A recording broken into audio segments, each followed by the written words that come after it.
আজকের মহাসপ্তমীর শুভেচ্ছা। এই যে শারদীয় উৎসব, বাঙালির শ্রেষ্ঠ উৎসব, আপনারা কেন সারা গোটা বাঙালি আনন্দে মাতোয়ারা, সকলে যে যার মতো আনন্দ করার চেষ্টা করছি, সবাই করছি। আমি একটা লাইভ করবো বলেছিলাম, সেজন্য এলাম, খুব ছোট 2 মিনিট। তা আজকে জানতে পারলাম যে পুজোর যে এই মাসের যে বেতন, এই যে সেপ্টেম্বর পুরোপুরি কেটে নিয়েছে, এক কানা করেও আসেনি। আমি গিয়েছিলাম এই মাসে, তো আমি গিয়েছিলাম। তো যাই হোক, গত মাসে 14,000 টাকার মতো কেটে নিয়েছিল। আমাদের রাজ্যের মাননীয় মুখ্যমন্ত্রী কতটা প্রতিহিংসা পরায়ণ। আমাদের যোগ্য চাকরি যদি চলে না যেত, তাহলে আমাদের তো আন্দোলনের প্রয়োজন ছিল না। চাকরিটা চুরি করলো কারা? হ্যাঁ, এখন আমার পরিবার, বাচ্চা বা আমার গোটা পরিবার এবং আমাকে রাজ্যের মাননীয় মুখ্যমন্ত্রী মেরে ফেলতে চান।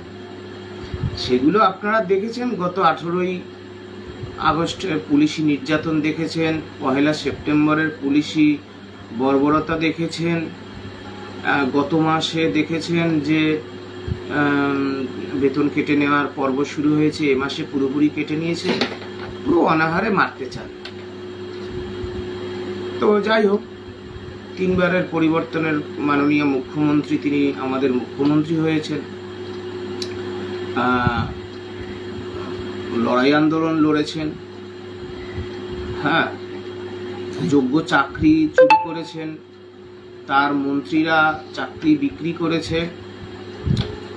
এখন আমাদের সর্বশান্ত করছেন, না খেয়ে মারবেন। তো যাই হোক, যেহেতু দুর্গাপূজার এরকম একটা মরশুম চলছে,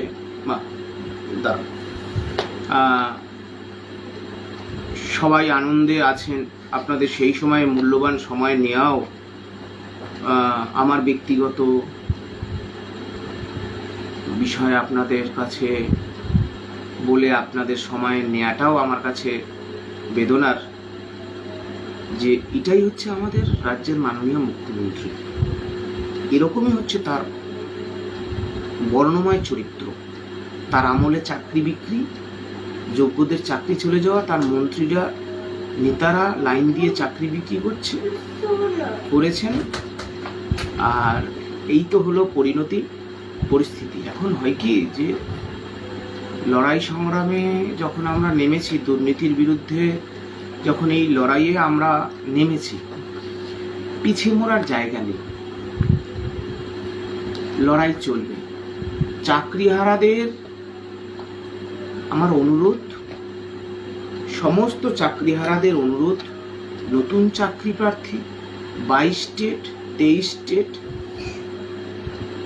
SLST, গ্রুপ ডি, সবাইকে অনুরোধ, সরকারি কর্মচারী, বিভিন্ন সামাজিক সংগঠন, নাগরিক মঞ্চ, সবার কাছে অনুরোধ, পশ্চিমবঙ্গকে বাঁচানোর স্বার্থে আপনারা এগিয়ে আসুন। পুজো পর্ব মিটে গেলেই আবারও রাস্তার আন্দোলনের জন্য আপনারা প্রস্তুতি নিন। একটা বিশেষ উক্তি আজকাল খুব সমাজ মাধ্যমে চলছে, যে হেবির অস্থির হয়েও না, প্রস্তুত হও হে বাঙালি, হেবির। দুঃখ তো লাগতেই পারে, কারণ এটা আজকাল পরশু 25 তারিখ স্যালারি হয়েছে। ভাবলাম হয়তো আসেনি। তা আমি মাননীয় যিনি বিদ্যালয়ের প্রধান শিক্ষক আছেন, তাকে জিজ্ঞেস করলাম, বলছে হ্যাঁ, সব বেতনটুকুই কেটে নিয়েছি। তা আমি তাকে ধন্যবাদ জানিয়েছি।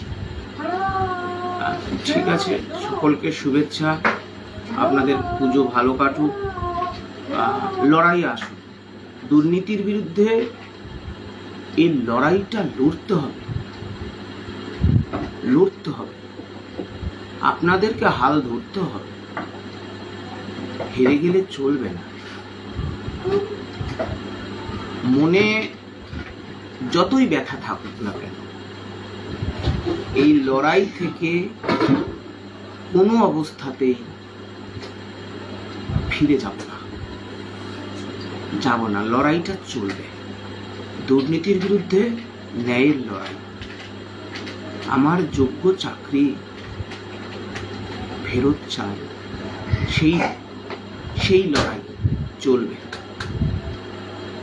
সকলকে এখানেই ধন্যবাদ জানিয়ে আমার বক্তব্যটা শেষ করছি। আবারও বলি, হে বীর প্রস্তুত হও, হে বীর অধৈর্য হইও না, প্রস্তুত হও লড়াইয়ের জন্য, দুর্নীতির বিরুদ্ধে লড়াই।